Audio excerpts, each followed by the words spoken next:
ರಾಮನಗರ ಹೆಸರು ಬದಲಾವಣೆ ರಾದ್ಧಾಂತ. ಇಲ್ಲೂ ರಾಮನನ್ನ ಎಳೆದು ತಂದಿದ್ದಕ್ಕೆ ಬಿಜೆಪಿ. ಡಿಕೆಶಿ ಎಚ್ಡಿಕೆ ಲಾಭ ಲೆಕ್ಕಾಚಾರಗಳೇನು ಗೊತ್ತಾ? ರಾಮನಗರ ಹೆಸರನ್ನ ಬದಲಾಯಿಸಬೇಕು, ರಾಮನಗರವನ್ನ ಬೆಂಗಳೂರು ದಕ್ಷಿಣ ಅಂತ ಘೋಷಣೆ ಮಾಡಬೇಕು ಅನ್ನೋದು ಡಿಸಿಎಂ ಡಿಕೆಶಿ ಬಿಗ್ ಪ್ಲಾನ್. ಆದ್ರೆ ಈ ಪ್ಲಾನ್ಗೆ ಬಿಜೆಪಿ ಮತ್ತು ಜೆಡಿಎಸ್ ನಾಯಕರು ಕಟುವಾಗಿ ವಿರೋಧಿಸುತ್ತಿದ್ದಾರೆ. ಹಾಗಾದ್ರೆ ಇಲ್ಲೂ ರಾಮನನ್ನ ಎಳೆದು ತಂದಿದ್ದಕ್ಕೆ ಬಿಜೆಪಿ. ರಾಮನಗರ ಹೆಸರು ಬದಲಾವಣೆ ಮಾಡೋದ್ರ ಹಿಂದಿರೋ ಡಿಕೆಶಿ ಮತ್ತು ಎಚ್ಡಿಕೆ ಲಾಭ ಲೆಕ್ಕಾಚಾರಗಳೇನು ಗೊತ್ತಾ? ಅದನ್ನ ಡೀಟೇಲ್ ಆಗಿ ತೋರಿಸ್ತೀವಿ. ಆದ್ರೆ ಅದಕ್ಕಿಂತ ಮೊದಲು ಹಲೋ ಕನ್ನಡ ಯೂಟ್ಯೂಬ್ ಚಾನಲ್ ಅನ್ನ ಸಬ್ಸ್ಕ್ರೈಬ್ ಮಾಡ್ಕೊಳ್ಳಿ.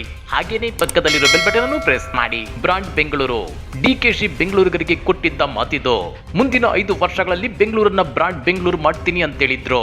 ಆದ್ರೆ ಅಧಿಕಾರಕ್ಕೆ ಬಂದು 1 ವರ್ಷವಾದ್ರೂ ಡಿಕೆಶಿ ಬೆಂಗಳೂರಿಗಾಗಿ ಏನು ಮಾಡಿಲ್ಲ ಅನ್ನೋ ಆರೋಪಗಳಿವೆ. ಈ ನಡುವೆ ಸಿಎಂ ಕುರ್ಚಿ ಮೇಲೆ ಕಣ್ಣಿಟ್ಟಿರೋ ಡಿಕೆಶಿ ಬರೀ ಬೆಂಗಳೂರಲ್ಲ, ಬೆಂಗಳೂರು ಸುತ್ತಮುತ್ತ ಇರೋ ಕನಕಪುರ, ರಾಮನಗರ, ಚನ್ನಪಟ್ಟಣಗಳನ್ನು ಬೆಂಗಳೂರಿಗೆ ತಂದು ಸೇರಿಸೋಕೆ ಮುಂದಾಗುತ್ತಿದ್ದಾರೆ.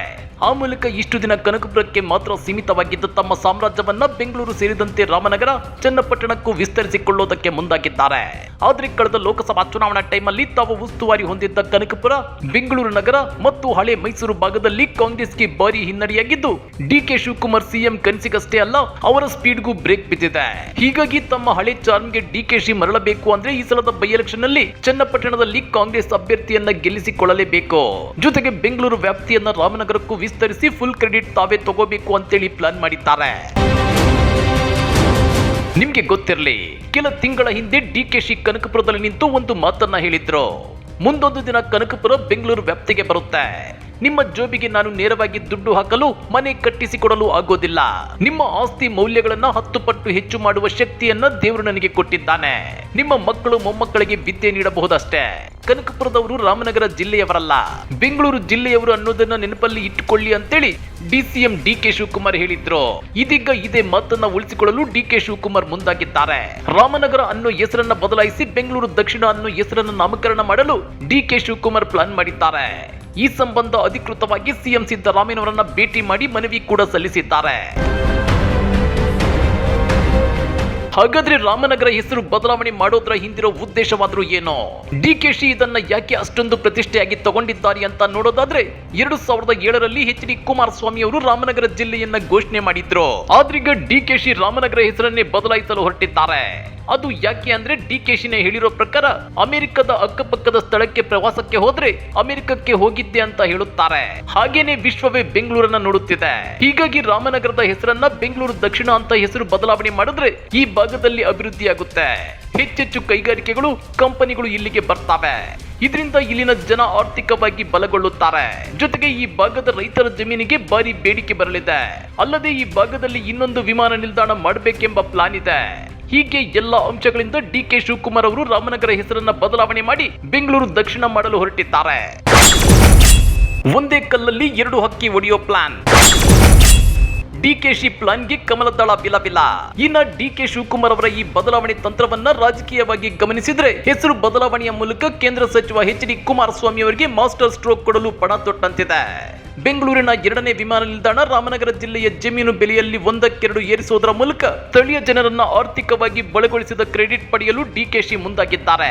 ಹೀಗೆ ಹಲವು ಪ್ಲಾನ್ಗಳೊಂದಿಗೆ ಡಿಕೆಶಿ 2007ರಲ್ಲಿ ರಾಮನಗರ ಜಿಲ್ಲೆಯನ್ನಾಗಿ ಘೋಷಣೆ ಮಾಡಿದ್ದ ಕುಮಾರಸ್ವಾಮಿ ಹಿಡಿತ ಹವಾ ಕುಗ್ಗಿಸಲು ತಂತ್ರ ರೂಪಿಸಿದಂತಿದೆ. ಬ್ರಾಂಡ್ ಬೆಂಗಳೂರು ಹೆಸರಲ್ಲಿ ರಾಮನಗರ ಜಿಲ್ಲೆಯ ಹೆಸರನ್ನ ಬೆಂಗಳೂರು ದಕ್ಷಿಣ ಜಿಲ್ಲೆ ಅಂತ ನಾಮಕರಣ ಮಾಡುವುದು ಡಿಕೆಶಿಯ ಬಿಗ್ ಪ್ಲಾನ್. ರಾಮನಗರ ಜಿಲ್ಲೆಯ ಅಭಿವೃದ್ಧಿಗೆ ಬೆಂಗಳೂರು ಹೆಸರು ಪೂರಕವಾಗಿರಲಿದೆ. ಆ ಮೂಲಕ ರಾಮನಗರಕ್ಕೆ ಬೆಂಗಳೂರು ಮಾನ್ಯತೆ ನೀಡಿ ಕ್ರೆಡಿಟ್ ಪಡೆಯಲು ಡಿಕೆಶಿ ಚಿಂತನೆ ನಡೆಸಿದ್ದಾರೆ. ಜೊತೆಗೆ ಈ ಪ್ರದೇಶದಲ್ಲಿ ಕುಮಾರಸ್ವಾಮಿ ಅವರ ಪ್ರಾಬಲ್ಯ ಕಡಿಮೆ ಮಾಡಲು ಡಿಕೆಶಿ ಪ್ರಯತ್ನಿಸುತ್ತಿದ್ದಾರೆ. ಒಕ್ಕಲಿಗ ಮತ ಬ್ಯಾಂಕ್ ಅನ್ನ ಸಂಪೂರ್ಣವಾಗಿ ತಮ್ಮ ಹಿಡಿತಕ್ಕೆ ತೆಗೆದುಕೊಳ್ಳುವ ಬಿಗ್ ಪ್ಲಾನ್ ನಡೆದಿದೆ. ಆದ್ರೆ ಡಿಸಿಎಂ ಡಿಕೆ ಶಿವಕುಮಾರ್ ಅವರ ಈ ಬಿಗ್ ಪ್ಲಾನ್ಗೆ ಕುಮಾರಸ್ವಾಮಿ ಹಿಂದಿನಿಂದಲೂ ವಿರೋಧ ವ್ಯಕ್ತಪಡಿಸುತ್ತಿದ್ದಾರೆ.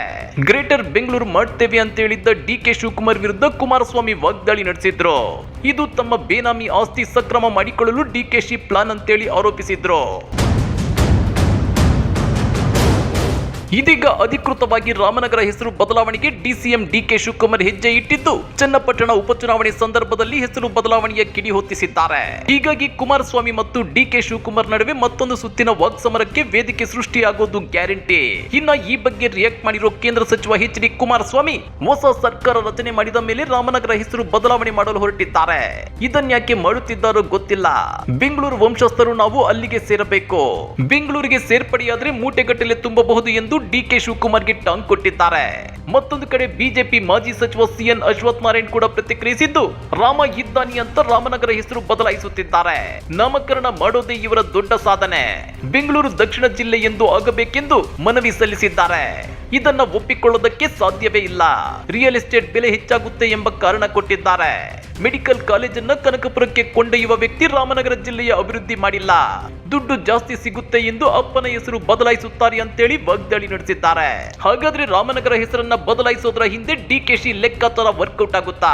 ಡಿಕೆಶಿ ಪ್ಲಾನ್ ಸಕಾರಗೊಳ್ಳಲು ಕಮಲದಳ ಪಕ್ಷಗಳು ಸಹಕಾರ ಕೊಡ್ತಾವ? ರಾಮನಗರದ ಹೆಸರು ಬದಲಾದ್ರೆ ರಾಮನಗರ ಜಿಲ್ಲೆಯ ಜನರಿಗೆ ಅನುಕೂಲವಾಗುತ್ತಾ, ಇಲ್ಲ ಡಿಸಿಎಂ ಡಿಕೆಶಿಗೆ ಅನುಕೂಲವಾಗುತ್ತಾ? ಕಮೆಂಟ್ ಮಾಡಿ, ವಿಡಿಯೋ ಲೈಕ್ ಮಾಡಿ, ಶೇರ್ ಮಾಡಿ. ಇಂಥ ಮತ್ತಷ್ಟು ರೋಚಕ ರಾಜಕೀಯ ಸುದ್ದಿಗಳನ್ನ ಮಿಸ್ ಮಾಡದೆ ನೋಡಬೇಕು ಅಂದ್ರೆ ಹಲೋ ಕನ್ನಡ ಯೂಟ್ಯೂಬ್ ಚಾನೆಲ್ ಅನ್ನ ಸಬ್ಸ್ಕ್ರೈಬ್ ಮಾಡ್ಕೊಳ್ಳಿ.